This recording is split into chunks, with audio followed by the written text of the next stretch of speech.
नमस्कार साथियों। मनुष्य अपने भाग्य का निर्माता खुद है। अभी के समय में हम निश्चित रूप से यह बात कह सकते हैं कि हमको यदि अपना भविष्य बनाना है तो उसको मैं अपना भविष्य खुद बनाऊंगा। और हमको अपने भविष्य को बनाने के लिए अगल बगल से इधर उधर से ऐड चाहिए होता है, तो ऐसा इस धरती पर कोई व्यक्ति नहीं है, आज तक मुझे नहीं मिला, जो यदि कोई अपना विकास करना चाहता है तो उसके विकास में कोई बाधा बनता है। हर अवसर पर मदद करने वाले लोग खड़े होते हैं और जब अपने विकास के लिए दूसरों से मदद मांगनी होती है तो उसको मांगना चाहिए। इसमें कहीं भी किसी तरीके का कोई गलत बात नहीं है।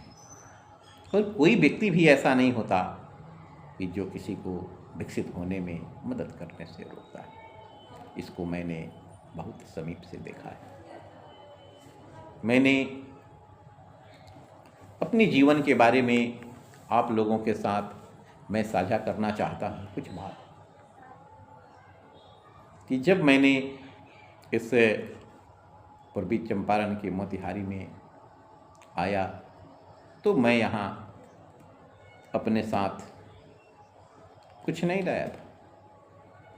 ऐसे ही जैसे जिस अवस्था में अभी मैं हूँ, जिस अवस्था में मैं आपको दिख रहा हूँ, इसी अवस्था में मैं पूर्वी चंपारण का इस मोतिहारी शहर में आया था। और इस शहर में आने के पश्चात मैंने भी अपना परिश्रम, अपना बुद्धि और अपना विवेक लगाया और यहाँ पर अपना जीवन शुरू किया। मैंने यहाँ आया तो मैंने अपने जीवन को चलाने के लिए अपने जीवन यापन का कुछ तौर तरीका भी ढूंढा और उस तौर तरीक़ों से मैंने अपने जीवन को आगे बढ़ाने का प्रयास किया। जहाँ तक मैं समझता हूँ कि वह दौर था 2002 का, जब मैं इस शहर मोतिहारी में आया था। तो मुझे भी इस शहर में कोई पहचानता नहीं था। मुझे इस शहर में बैठने के लिए कोई जगह नहीं था।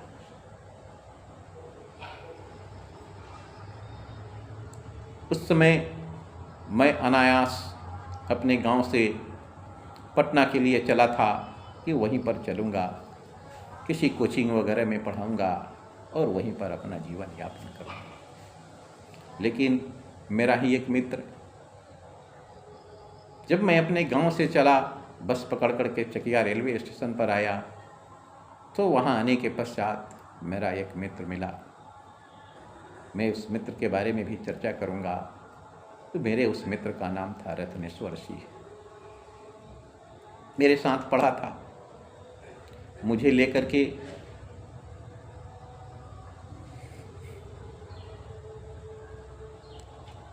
उसने मुझे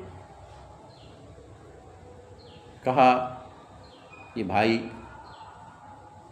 आपको पटना जाना है, कल आप पटना चले जाइएगा, आज आप मेरे साथ चलिए।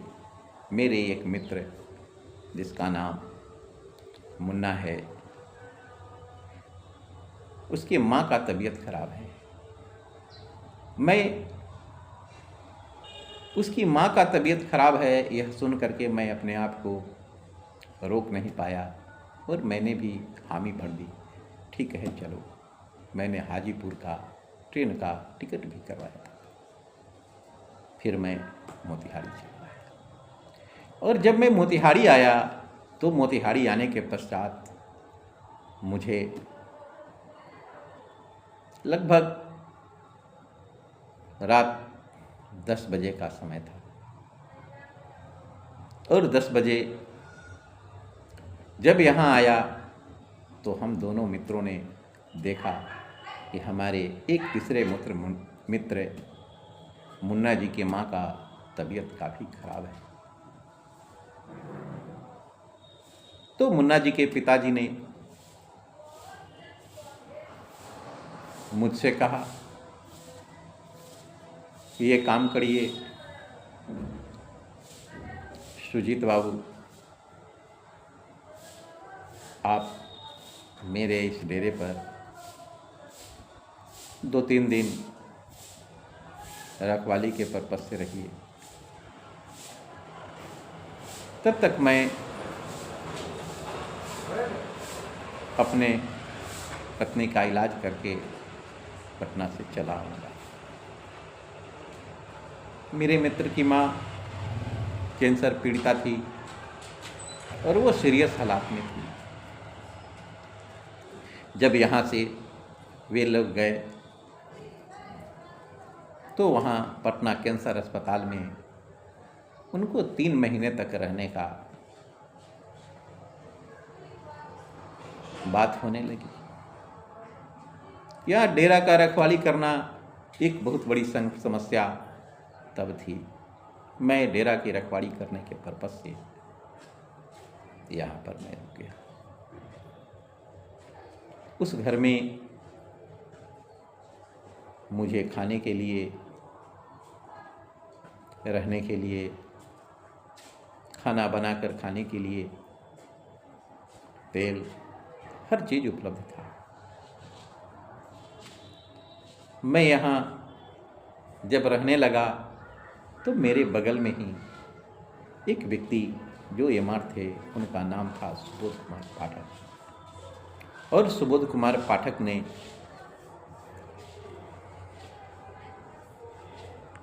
संध्या के समय में जब वे अपने ड्यूटी से आते तो अपने कैंपस से निकलते तो हमारे यहाँ कुछ खाली स्थान था। उस खाली स्थान पर आकर के हम लोग बैठते, गपशप होने लगी, बात आगे बढ़ने। तब उन्होंने मुझसे पूछा कि आप क्या करते हैं। मैंने बताया कि यही हालात है जो मैंने आपको अभी इस वीडियो के माध्यम से बताया, वो सारी बातें बताई। तब उन्होंने मुझसे कहा कि आप मेरे साथ कल सवेरे चलिए, एक जगह मैं आपको ले चलता हूँ।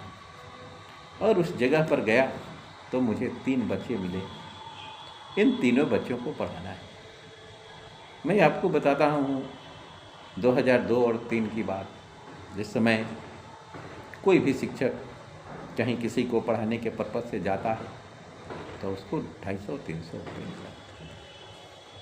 मैंने भी वहाँ जाना शुरू किया। वहाँ के पश्चात वहाँ से बगल में एक माता आकर के कही कि सर आपको मेरे घर भी पढ़ाना है। मैं भी वहाँ पर पढ़ाने लगा। और हरिजन हॉस्टल के पीछे जब मैं पढ़ाने लगा तो हरिजन हॉस्टल के देख रेख करने के लिए जो मंगल सेमिनरी के एक शिक्षक को रखा गया था, उनके बच्चों को पढ़ाने लगा। और इस प्रकार से मेरा कारवां भी आगे की तरफ बढ़ने लगा और हमको कुछ अर्निंग भी यहाँ पर होने लगी। उस अर्निंग के सहारे मैं अपना जीवन यापन भी करना शुरू कर दिया। इसी बीच में मेरे भी बच्चे जो काफ़ी छोटे थे, एक 2.5 वर्ष का था और दूसरा लगभग 3-4 माह का था। जब मैं अपने गांव गया, मैं अपने जैसे ही अपना मोटरसाइकिल स्टार्ट किया, अपना एक गंजी और पैंट पहन करके मेरे ही गाड़ी पर आ करके बैठ गया। और बैठने के पश्चात उतर ही नहीं रहा था। मैंने भी उसको बैठा लिया, लेकर चला आया। जब यहाँ आया तो समस्या लगभग 6 महीने बाद कोई खाना बनाने वाला नहीं आता था तो बनाता था। इसी बीच में पाठक जी और पाठक जी, सुबोध कुमार पाठक जी, और उनके बगल में एक व्यक्ति थे जिनका नाम था भूषण कुमार सिंह, जो पेशे से वकील थे। उन्होंने भी, और सुबोध कुमार पाठक जी के इन दोनों परिवारों ने मेरे बच्चे को, जो यहाँ मेरे साथ था, दिन भर उन्हीं के समीप रहना, उन्हीं के समीप खाना, उन्हीं लोगों के पास अपना सर्वाधिक समय व्यतीत करता था। उन लोगों का मेरे जीवन में, मेरे विकास में जो योगदान रहा, उसको मैं भुला नहीं सकता, नहीं भूलता। समय समय पर जब कभी भी अवसर मिलता है, उनके भी बच्चे आज बहुत आगे बढ़े, मेरे भी बच्चे आगे बढ़े, मेरे भी बच्चे पढ़े लिखे, तब जाकर के मैंने यहाँ एक छोटी सी भूमि खरीदी। उस भूमि पर आज मेरा घर भी है और हम सब पूरे परिवार सहित वहाँ पर रहते हैं। लेकिन मैं अपने संघर्ष के दिनों को जब याद करता हूँ कि जब हमारे बच्चे यहाँ आए तो उनको भरण पोषण करने के लिए किस किस कठिनाइयों का सामना मुझे करना पड़ा था।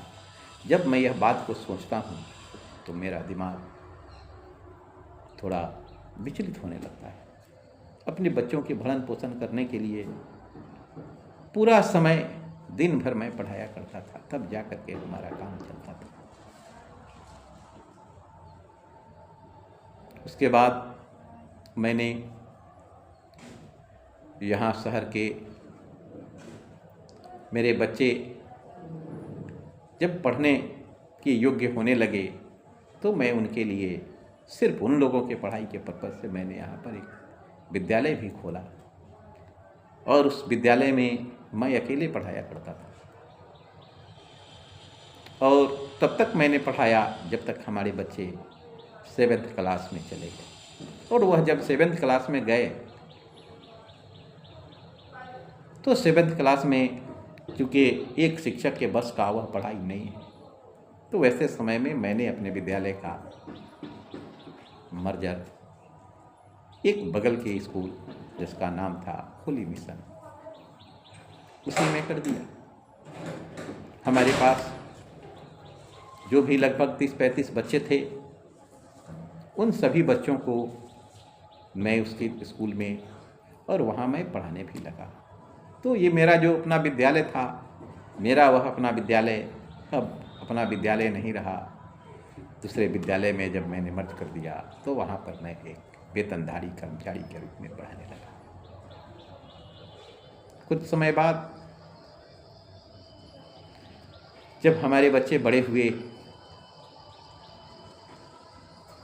तब उस विद्यालय का कोई रजिस्ट्रेशन नहीं था।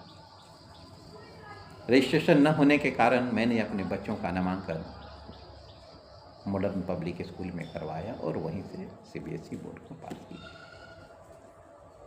सीबीएसई बोर्ड पास करने के बाद ये शहर जहाँ पर हम लोग रखते हैं, इंटर की पढ़ाई के लिए, इंटर तक की पढ़ाई के लिए उपयुक्त जगह है, पर इसके आगे की पढ़ाई के लिए उपयुक्त स्थान नहीं है।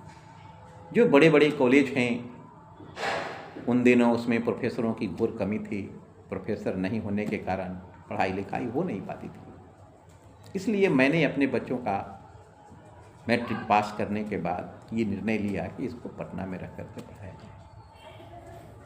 आमदनी अठन्नी, खर्चा रुपया का सिद्धांत मेरे जीवन में आ गया और मैं परमानेंटली बड़ी कष्टों के साथ रोंगटा खड़ा हो जाता है जब मैं अपने उन तकलीफ़ वाले दिनों को सोचता और समझता हूँ। मैंने पटना रखा, इसमें तब तक बगल में 1-2 विद्यालय, उस समय विद्यालयों में पैसा कितना मिलता है नहीं मिलता है, यह सब बात आप सब समझते हैं।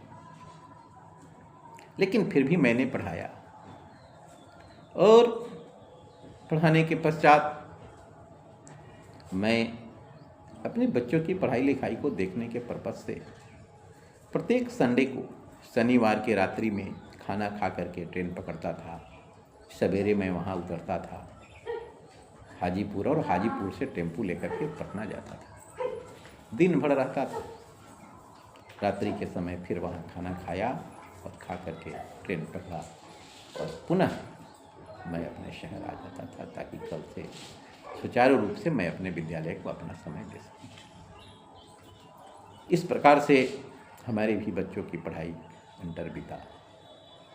मैंने उसका नामांकन भी करवाया, तो वहाँ पर सृजन क्लासेज, आप सब जानते हैं, के.सी. सिन्हा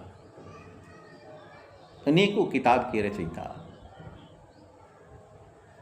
गणित के बहुत बड़े प्रोफेसर थे, पटना यूनिवर्सिटी के HOD भी रहे हैं। उन्होंने ही कोचिंग खोला, उन्हीं के कोचिंग में मैंने उस बच्चे का एडमिशन। पढ़ाई पूरी हुई। वो अपनी पढ़ाई को पूरी करने के बाद पुनः कमीशन के क्षेत्र में गया, तो उसका नामांकन IMU यूनिवर्सिटी चेन्नई में हुआ। इंडियन मैरीटाइम यूनिवर्सिटी के नाम, वह सेंट्रल यूनिवर्सिटी है, उस सेंट्रल यूनिवर्सिटी में उसका नामांकन हुआ। नामांकन होने के बाद उसकी भी पढ़ाई शुरू हुई, पढ़ा लिखा, पास आउट हुआ। पास होने के कुछ ही समय के अंदर उसका नामांकन, पास होने के पश्चात जैसे ही उसका रिजल्ट आया, रिजल्ट के बाद उसे जॉब मिली और जॉब के पर्पज़ से वह अमेरिका चला गया। अमेरिका जाने के पश्चात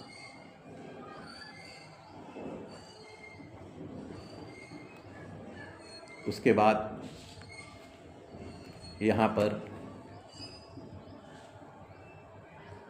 जॉब वगैरह का जो क्षेत्र शुरू हुआ, उस जॉब के बाद आना जाना हमेशा होता ही रहता है। अभी इस प्रकार से उसकी पढ़ाई लिखाई की जिम्मेवारी भी पूरी हुई, उनकी नौकरी शुरू हो गई। अब मैं, दूसरा मेरा लड़का जो यहीं पर अपना पढ़ाई लिखाई किया, पढ़ाई लिखाई करने के पश्चात अब वह भी जो है से अपनी पढ़ाई को इंटर किया यहीं MS कॉलेज से, ग्रेजुएशन भी किया इसी कॉलेज से, और ग्रेजुएशन करने के पश्चात अब पोस्ट ग्रेजुएट की पढ़ाई के लिए वह रामेश्वर महाविद्यालय मुजफ्फरपुर में अपनी पढ़ाई को कर रहा है। संभव है इस बार उसकी भी पढ़ाई पूर्ण होगी और वह अपने काम की ओर आगे बढ़ेगा।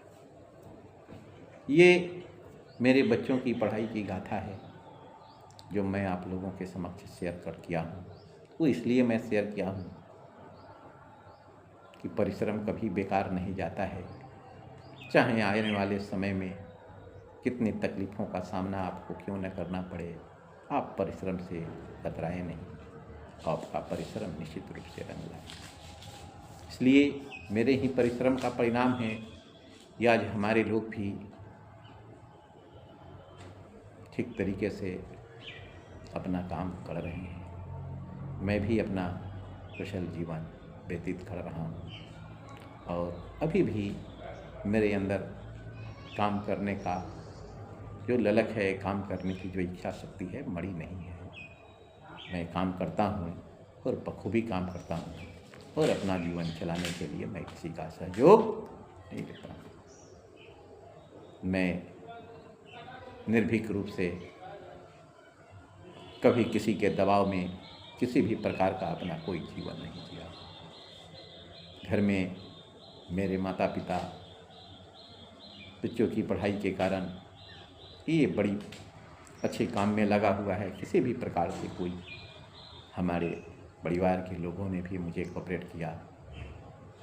आज भी मुझे कोऑपरेट करते हैं।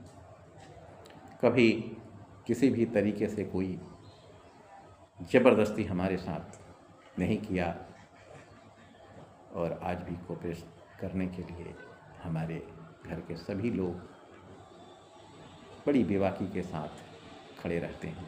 मैं उन सभी को धन्यवाद देता हूँ। ईश्वर की कृपा से हमारे बाबा शिक्षक थे। शिक्षक होने के नाते बड़ी प्यार से हमारे बाबा को हमारे समाज के लोग गुरुजी कहा करते थे। और उनके 3, जिसमें मेरे पिताजी बड़े, इसके बाद हमारे एक चाचा जो दिल्ली में रह करके अपने बच्चों का पालन पोषण सब कुछ वहाँ करते हैं, वहीं पर घर द्वार बना करके रहते हैं, समयानुसार यहाँ भी आते हैं। और हमारे दूसरे चाचा, हमारे पिताजी 3 भाई, दूसरे चाचा उपेंद्र कुमार जो शिक्षक थे, अब सेवानिवृत्त हो चुके हैं। उनकी भी 2 लड़के, उनमें बड़ा लड़का डॉक्टर कन्हैया कुमार सिंह जो GM grand medical college and hospital Mumbai से अपनी पढ़ाई लिखाई को किया और अभी रांची में अपना मैक्स अस्पताल में सेवा दे रहा है। इस प्रकार से हम सबों के बीच, हमारे अपने भाइयों के बीच, सबों के बीच बड़ी तारतम्यता है और हम सब बहुत अच्छे तरीके से अपने जीवन को यापन कर रहे हैं। और ईश्वर से यही प्रार्थना करता हूँ कि ऐसे ही हम लोगों का घर परिवार कुशल तरीके से चलता रहे।